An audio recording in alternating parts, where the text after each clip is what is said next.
What's up, everybody? Welcome to another episode of Why We Love PlayStation VR. Sitting across from me this week and every week, tell your children not to hear my words, what they mean, what they say. Desra. That is just the best freaking song. Thank you. And sitting across from me, of course, is Brian Paul. And every week on Why We Love PlayStation VR, we sit around and we discuss an old PlayStation VR game, a retro from the vault classic. Yeah. I can't let this go. Do you remember the rumors when the first X-Men movie was going to happen that Danzig was going to play Wolverine? I did not hear that. That was like a huge thing. Everyone's like, oh yeah, Danzig is going to do it. That would be pretty good, actually. Well, he's a little muscly guy, which is what Wolverine is. Yeah. Instead we got Hugh Jackman, who I love, but he's this really tall, skinny, not Wolverine guy. Not Wolverine. Yeah. Anyways. And we see if it's been given any love by the developers. We blow the dust off of it. We see it's been updated, patched, and we basically update our original review. Mm-hmm. So that being said, Desiree, what game did we decide to review this week? Well, we're reviewing one of the handful of games that I actually reviewed, and that's, of course, Apex Construct. And I have to say that these are the toughest episodes for me to do. Why is that? Because when I review a game, I've played it inside out for like 20 hours straight, backwards, forwards, and I know everything about it because I reviewed it. Mm-hmm. This, I was like, I played a couple hours, and then I passed it off to you, and I was like, okay, go review it. Yep. And then I was like, shoot, I haven't finished this game. I got to play it a bunch today. Yeah. Apex Construct by Fast Travel Games, released on February 20th, 2018 for the grand old Opry price of $29.99. $29.99. Interesting. Yeah. It's weird. Like, I think when I reviewed it, I was totally okay with the price, and now, like, as time has gone on, that was still fairly early in our experience with VR. Almost a year ago. Yeah. So it's just like, oh, that price seems a little. Well, I guess we'll get to that. Yeah. No, that sounds like we're rating the game again. Yeah, I know. You keep skipping to the end. But what kind of game would you consider this? Action adventure, I guess. Is the best way. It's a shooting game, but it's not a wave shooter. It's not a wave shooter. Oh God, no. Yeah, there's one level which may be one very frustrating level, which I wasn't a fan of that myself. Yeah, that's pretty universal actually. I called this a post-apocalyptic Mavis Beacon teaches typing archery Metroidvania adventure with puzzle-solving elements. I had you everything except the typing part until I guess typing. Yeah. All right, so let's talk a little bit about how this game is being played. Well, okay. Or you want to talk about fast travel games? Oh, I was going to talk about post-apocalyptic. Let's talk about post-apocalyptic. Because this is a very cool apocalypse. Like every other post-apocalyptic game you've ever played is Fallout. Yeah, Fallout. Yeah, it's like, burned out wreckage of buildings, and there's wastelands. Everything's and there's gray and brown and black. This is a really weird apocalypse in that everything's pretty much in great shape. Yeah, it's kind of colorful, actually. It's just all chopped up and in weird places. Like, you'll have roads that are just kind of like going into the middle of buildings, or, a building with like a boulder hanging out the side. And it's just very surrealistic. And but like, there'll be a traffic light that's still working perfectly. It just happens to be in the middle of, a pond. Yeah. Yeah. Yeah, it's strange, man. It's like there was a glitch in the Matrix and everything just kind of got jumbled together. Exactly right. No, it looks like, something's wrong with the game, really. Yeah. And let's stop, since we're talking about what the levels look like. Yeah. Can we talk about what the graphic detail of this looks like? So it's strange, man, because I've played a lot of PlayStation VR games at this point. Yeah. And I don't think I've ever seen another PlayStation VR game that looks like this. Yeah, it's you almost want to cell it like a cell shaded ish, but it's not. It's certainly not. Yeah, but it's got this nice high resolution, and I think they chose the resolution over texture work. Exactly. Yeah. You get it's weird. It's this not detailed but detailed. Everything is crisp and clean, but you don't have like, oh, that brick is like this really solid brick texture. It's just gives you the idea of being brick, but with the clarity and and with a level of, oh my gosh, resolution. Well, not quite the word I'm looking for, but resolution that basically lets the game move smoothly and quickly. Yeah, it doesn't get all bound up. There's no, they can crank out as many frames per second as they need to. Yeah, and still make it look good. It just gives it an interesting look, and I'm not like I enjoyed the look for sure, but something about it made me think like, oh, this looks like a PC game rather than a console game, and I don't know why that kept going through my head. Okay, but it does. It definitely looks like no other game on PSVR. That's true. Very interesting.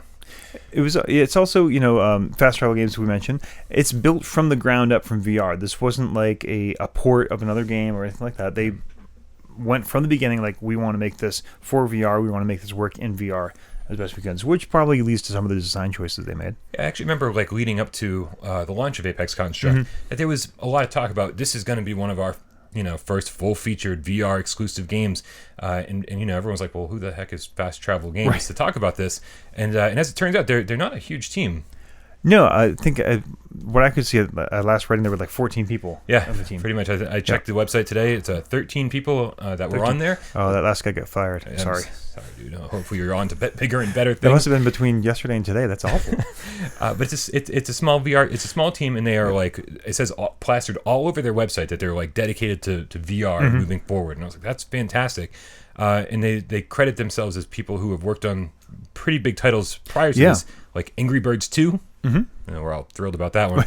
Mirror's Edge, which I know you're thrilled about. I am. And in Battlefield, which is like ridiculously popular. Well, not just Battlefield, but also they worked a bunch of people from EA DICE who not just did Battlefield, but Star Wars Battlefront, and specifically the VR level in Star Wars Battlefront. There we go. So there's some of the designers from that were like, oh, we can do this better. Nice. And went and spun off into their own team. Fantastic. So that means some of them are from Criterion then, because I'm pretty sure that's who made that for EA. Okay. That's pretty cool. But I don't think we really, even though we kind of like classified this game, we didn't talk about what you're doing moment to moment. And everything Father tells you to. Well, and I think it always boils down to two different things. Yes. I feel like you're either in combat or you're puzzle solving. Yeah, it's not really in-depth puzzle solving though either. It is pretty basic, and one of those things like I feel like it's less basic and more DOS. Hey, that's funny. Yeah, no one's going to appreciate that joke. I didn't even laugh at that one. Yeah, that was a joke. But that's sort of the deal. It's like there's computers strewn about everywhere, and most of the puzzle solving you're doing is trying to figure out how to unlock doors via computer systems. Right. Yeah, and it's a little fetchy, like, there's a AI that's called Father, and there's another AI called Mother, and they are fighting this battle. and yeah, Father will tell you, like, oh, you need to go do X, so you go do X, and, you eventually get hints, and did we even talk about the fact that you have a bow and arrow? That is your main way of interacting with the world, and not just shooting things. I mean interacting with the world, because eventually you unlock different weapon types that'll let you unlock and use different types of switches, or say blow up walls, things like that. Yeah. So you'll use those arrows and the computers to flip switches, open doors, etc., and explore the world. And again, I feel like this is the second time I've already said this. Unlike any other PlayStation VR game I've ever played, you're actually typing things into the computer. Good thing the move controls are pretty precise. Yeah. You're literally typing on a QWERTY keyboard. You're like dir, enter for a directory of that computer terminal. You're actually opening different programs and files. Yes. You're walking around. You're finding clipboards with like tons and tons and tons of 4-digit combinations on them to unlock doors, and so you have to go in and type those in, and man, I gotta say, like, it's a little daunting, I think, because who would have why I wonder what the design choice was to have people force them to type OPEN space and then a file name, instead of having just like a bunch of commands on the left, you click open, and then a bunch of things on the right, boom. Yeah. Do you think it adds to the immersion, or do you think it just adds to the frustration? I think if you're someone who comes in the background of using DOS computers, it adds to the immersion. Yeah. If you're under 35, it's annoying. And I really got a charge out of that. Now, here's the thing. For this show, I was looking at my Twitter. I was looking at my emails. I know for a fact that I talked to someone at Fast Travel Games and asked them about DOS commands. And specifically, were there other stuff hidden in there? Because I that's right, it was for my review. It was like, I don't have time to like bang out every DOS command I know. I just showed them, like, don't tell me what they are. I don't want any spoilers, but are there other stuff? And they said yes. Whoa. And that's something that no one's ever talked about. Yeah, and I was desperately trying to find that. If any of you guys at Fast Travel watch this and you remember this conversation with me, I was looking through my Twitter, I was looking through my email. I know I didn't make this up, but Please confirm, or maybe I'm making this up and maybe I'm insane. But Desert's having strange dreams about fast travel games, and then representing them as fact here on the show. I told you that I would be here at time X Yeah. tonight, and I was like 15 minutes later than that. That entire 15 minutes was spent looking for this email or tweet. So that being said, yes, and that actually goes to the other thing. This game maybe 4 or 5 hours long, but there are tons of hidden objects. There are 16 hidden objects, and there's a lot of lore or story bits that you can go through without ever reading or finding, but definitely flesh out the actual story that's happening. I want to go back to the two things that you're doing. I think we talked in depth enough about the puzzle solving, shooting and solving. Shooting. Yeah. So let's talk about combat a little bit because the move controllers. I think so. It does require 2 move controllers. You can't use the DualShock 4. No, you can't. Which I'm a little bummed about, to be honest. Like, don't get me wrong, I love move controllers, but I obviously, with 3 or 4 million PlayStation VR headsets out there, we want to. Not everybody has move controllers, and it sounds like not everybody by like half.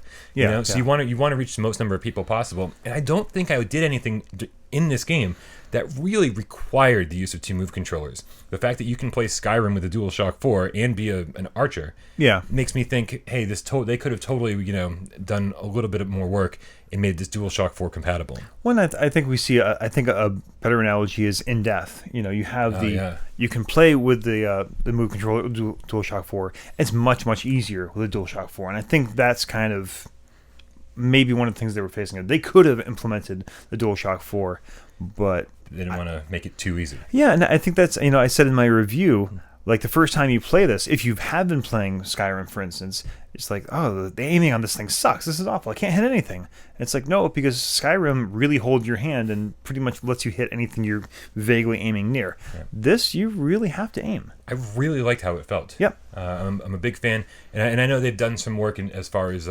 patching this game and making it control a little bit better. I think back at launch I had some tracking issues. Okay. Not a single tracking issue all day today. Yep. And I played it for hours, and I had a blast. There's no aiming reticle. No. And gravity is a thing. Like you need to, aim up above the target you're going to hit because eventually the arrow starts to drop. Yeah, and I tried to do the in-depth thing of rapid fire, and I got quite a few off, but then every so often it's like I just let go of the arrow too fast. And there's like straight to the ground. I'm like, well, that was a bummer. Yeah, but so I think the archery feels great, and I think that. Let me just ask you instead of telling you what I ended up doing. With a lot of enemies on the screen at once, sometimes, usually it's just a couple, but sometimes it's a lot more. Yeah. What way did you choose to evade incoming attacks? If there was, we didn't even mention it yet. There is a shield generator on the bow, so you can, pull up a shield, but while the shield's running, you can't shoot. So you've got to make that choice. I ended up, in many cases, just dodging, just physically moving my body out of the way of arrows and out of attacks, just because you lose so much time by, you generate the shield, sure, but it takes some amount of time for it to pop into existence, pop out, and during that whole time, you're not shooting. Right. And because the aiming is so difficult, because you can get pretty easily flooded, like it doesn't sound like you get flooded by 2 or 3 enemies, but in this game, 2 or 3 enemies is a lot. Yeah, no, it really is. Yeah. And so I definitely went through 3 different forms of maneuvering, dodging. Okay. And the first thing I did was absolutely, I'd stand near a wall and, I'd peek out from behind the wall and shoot and then, kind of just keep doing this whenever possible. And then when there was multiple enemies, I'd find myself just nonstop bouncing back and forth. Yeah. And then I, got more acclimated to the controls and I was putting up the shield whenever possible. And so it was like shield, shoot, shield, shoot. Yeah. And then I was like, you know what? For a guy that uses full locomotion all the time whenever possible, I realized that this game all the time allows you to use full locomotion and teleportation at any point, like switch back and forth without going into a menu. It just, you get to do either one at all times. Yes. I was like, well, you know what? These enemies, even double clicking the move controller or the move button to dash, to run. Yeah. isn't nearly as fast as teleporting around the environment. Yep. So I'm like, oh, I'm getting fired up. Boom, boom, boom, boom, boom. Just teleporting everywhere. Like, and it was like, this is way easier than dodging, incoming projectiles. It's definitely, it was designed with teleporting in mind. Oh, for sure. And I think, did it only have teleportation at launch? No, it had both. It had both at launch, okay. I will say the full locomotion has dramatically improved. Yes. Although I still, this is a big ding, I still get caught up on like almost every single entryway, every single rock. It's much better than it was at launch. But man, yeah, you do still need to teleport your way around certain obstacles. You get hung up on a lot of stuff. One thing I noticed too that goes to that they did fix was, especially with teleporting, you would often get your head stuck in stuff, and all of a sudden everything would go black. Like, what is going? Oh, and actually they fixed a lot of it. It's that was in the patch notes. I was happy to see that. And it was funny. I didn't read the patch notes first, and I was just replaying it. Like, oh, that didn't happen anymore. Great, it's just better now. Yeah. That's awesome. I love to hear that. That's obviously one of the many reasons we do these shows. Yeah, is to see if it's been given any love by the developers, quote unquote. So what I really like about the fact that you need 2 move controllers. I was like, I wish it had DualShock 4 support, but it is so cool to bring up that inventory system. Is it? I think it might be one of the best ones in PSVR. I think it might be. Yeah. So you've got basically on your wrist, you've got your kind of inventory system, like weapons control Pip-Boy sort of thing, but like holographic Pip-Boy. Yeah, but unlike, it's not totally holographic, because if there's an item in the real world that you want to carry with you, you just open up this menu, you pick it up, and it kind of shrinks down and sticks on your wrist. That also opens up a menu that lets you select between your different weapon types and your bow and whatnot. It's very natural feeling. It looks cool. It's fun. It works. Yeah, all those clipboards you find with 4-digit combinations on them, just grab it and throw it in your inventory and be like, so when you're looking for that password later, you're like, I've got stuff on me. And also, you mentioned secrets, collectibles earlier. Yes. And in there, do they all look like trophies? Because I found about half of them. Yes. They all look like trophies. Yeah. And so you're just walking around the environment, like you'll walk somewhere where you're like, is anything down this hallway? And you enter a little room or something with a locker. You open up the locker and there's a trophy in there. Yeah. And then the message pops up. Secret found. You throw it in your inventory. You bring it back to my favorite place in the game. Is like your little homestead, your apartment, your apartment, which is also very post-apocalyptic, jumbled. Yes, but fantastic. And so every time I went back there, I take one of my secret trophies and throw it up on my trophy shelf. And then I've just collected tons of trophies. I mean, it's one of the few games where when they say trophies, they mean trophies. Yeah, you find the trophy in the world and you put it up on your shelf with the other trophies. Yeah. That leads to, though, like one of the what's rapidly becoming a theme apparently is like environmental storytelling. And there are all sorts of clipboards and stuff that you can find, including some of these lore things that unlock audio clips. Yeah. Left by the people who were there before you. Yeah. Which is a big thing we haven't talked to. You were told by Father at the beginning that you are the last human. And that Mother is trying to wipe out every last trace of existence of humans. You find out pretty quickly, I'm not going to spoil too much, that Father is lying to you about a whole lot of stuff. And Mother is not, even though apparently she does desperately want to kill you and destroy you. She's honest about it. And if anyone thinks that's a spoiler, if you're not picking up on it from the get-go, it happens almost immediately. Yeah, it's one of the first things you discover. But the problem is problem, and I guess I'm not going to call it a problem, but it is sort of a problem when you know somebody's lying to you, and they're taking you by the hand and being like, now do this, now do this, now do this, and like the game forces you to do it. Yeah, you're like, okay, I'm just going to do it. It kind of gives you the idea that like, who do you want to trust? But then you have to like follow the commands of Father. Right. Yeah. It would have been nice from a story point of view if they gave you more choices or a chance to like take Mother's side. But she is so clearly, I'm going to kill you, that you really don't have. It's like, no okay, the person who wants to destroy you or the person who wants to use you for something clearly and is not being honest about it, but wants you alive apparently. Right. So we're bouncing around a little bit here, but I feel like since we're talking about Father, let's talk about the voiceovers, because something that's come up more than once. I can't remember the other show we talked about it on. I know one of them was the Loading Human show, and then there was another. It's like $10 on sale right now. Still no? I think we talked about this on the game. My life is worth more than $10. Yeah, that's what you said. I remember that. But there was another another game that we talked about with like a really unenthusiastic main or narrative narrator. And I can't remember which one that was, but that Western one you're talking about?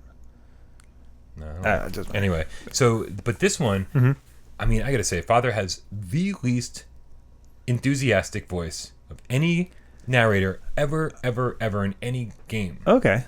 And I mean, just like so morbid and tired, and me when I wake up without coffee. See, I agree, but I liked it because I think it fit with the character and the situation.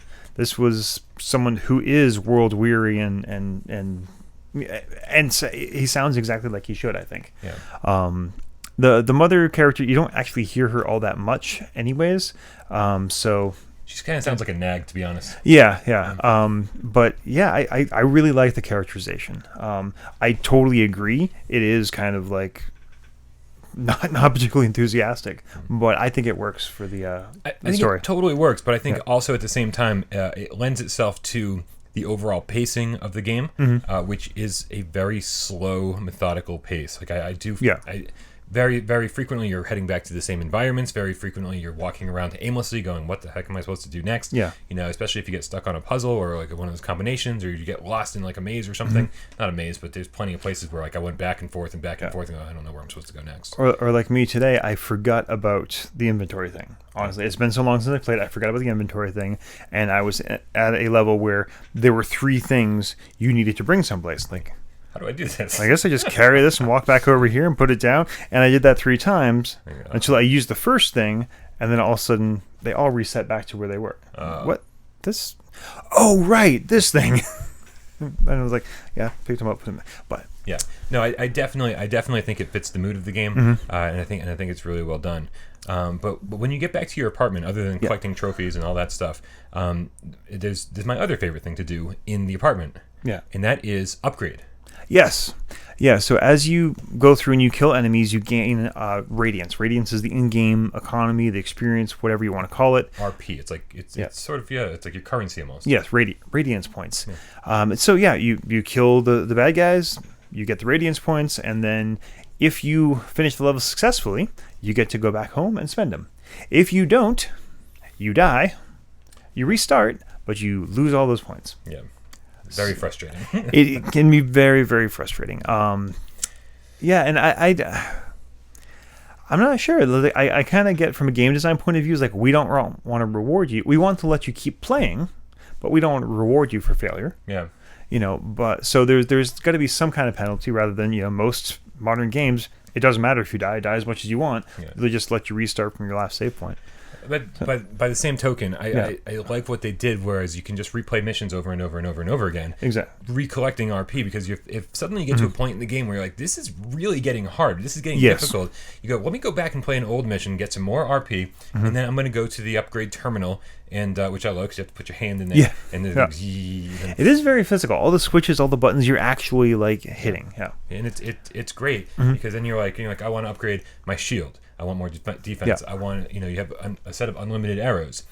I want those to be stronger. It's just, and there's like a set number of things you can upgrade. Yeah. And they all cost RP. So it's cool to be able to go back and just go, I'm just not ready for the next stage of this game. Yep. Let me play an old stage and start upgrading everything. Yep. So we talked about kind of how the gameplay. We didn't talk about the one major change with the update.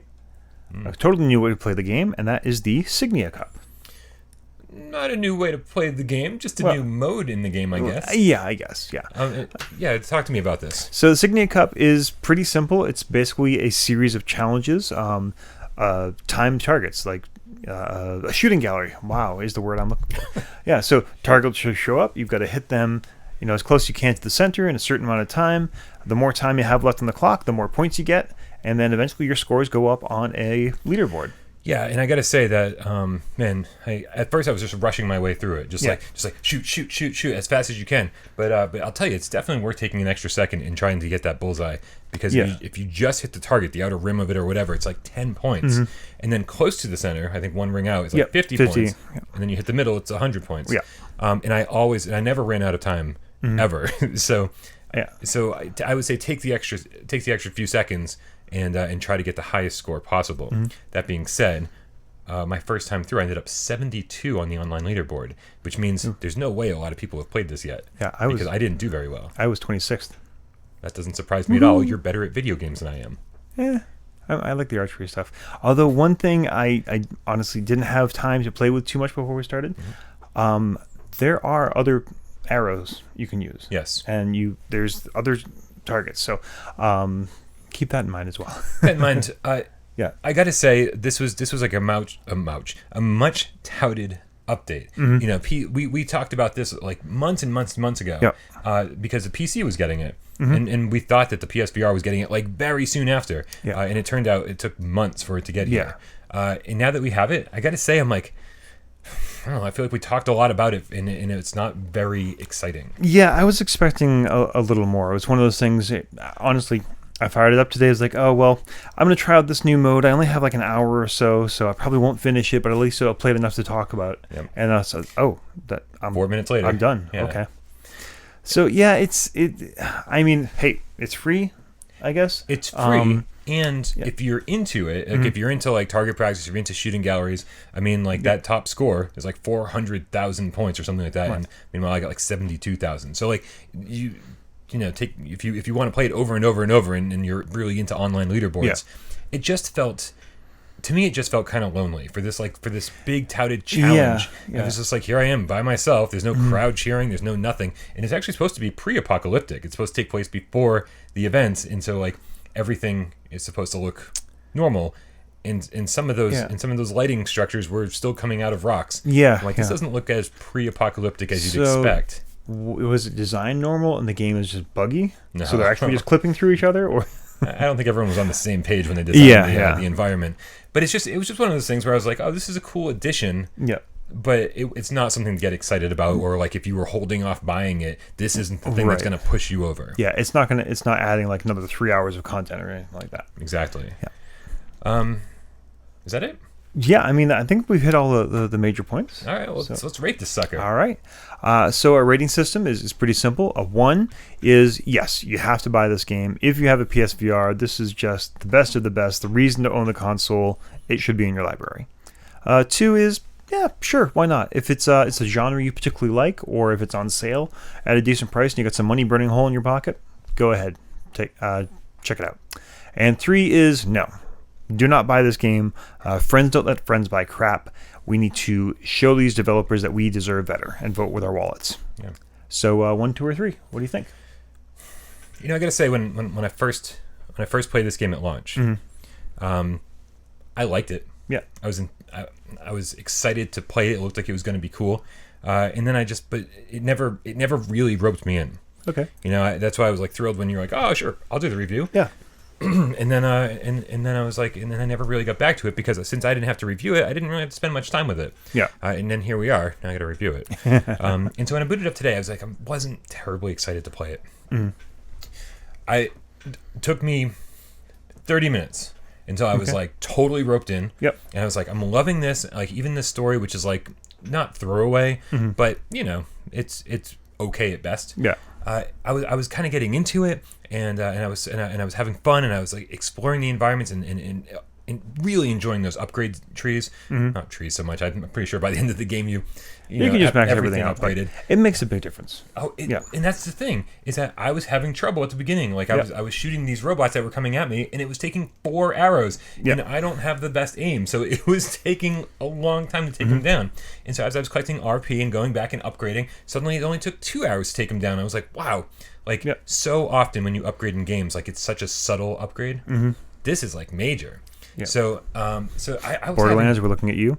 Right, 0.04% every badass point. No, it's actually more than that. But this hooked me, and this made me say, I want to stay in this. I want to stay in this world, and I want to keep playing. And I really really enjoyed it. And even like the sort of slow points where you're typing things into computers and stuff. Yeah, I grew up using DOS, and before that BASIC. So I mean, like I'm very intimately familiar with old school PCs, and so this all really hits home for me. Yeah, I desperately want to give this a 1.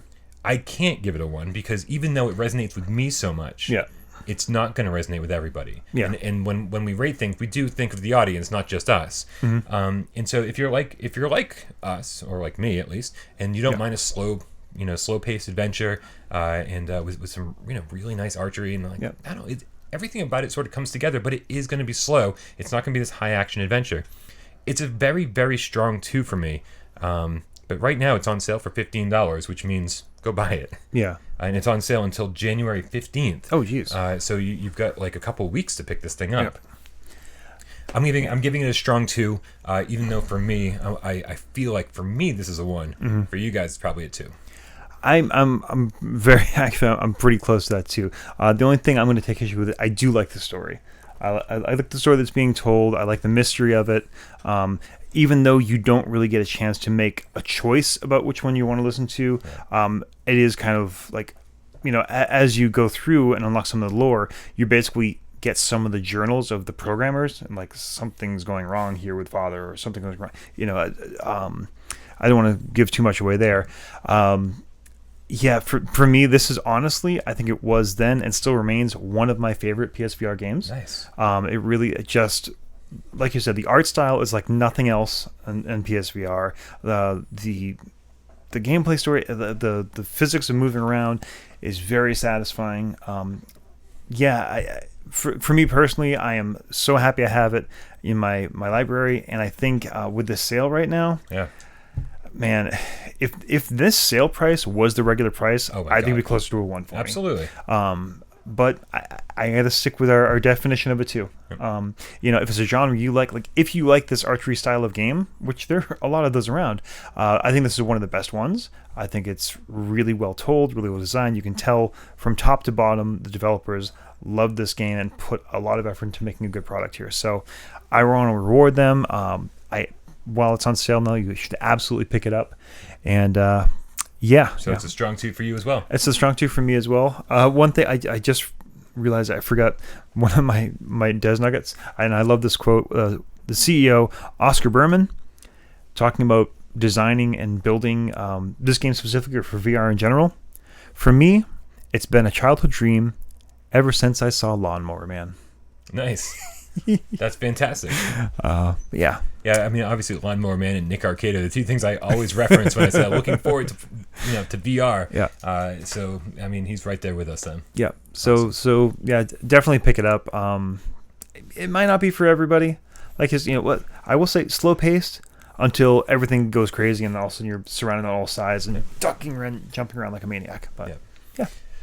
So as always, we want to know what you thought of Apex Construct. Did you play it? Are you picking it up on sale? Did you think it was slow paced? Did you grow up using PCs as well? Are you the person who talks to me about using commands? Because I really, really am going crazy here. Yeah, we'd really like to hear more about that. And also, what other games do you want us to play? We're always curious to hear. Even though our list is pretty lengthy, I think that we're pretty much taken care of throughout the through the new year and beyond. Although, guys, happy Christmas Eve for those who celebrate. Oh my goodness, that's right. I think this airs on Monday of Christmas Eve.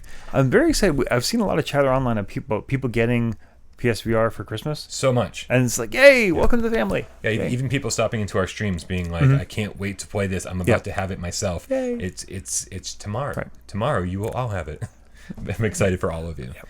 All right. That pretty much does it for another episode of Why We Love PlayStation VR. As always, my name's Brian Paul. My name's still Des. We'll see you next week.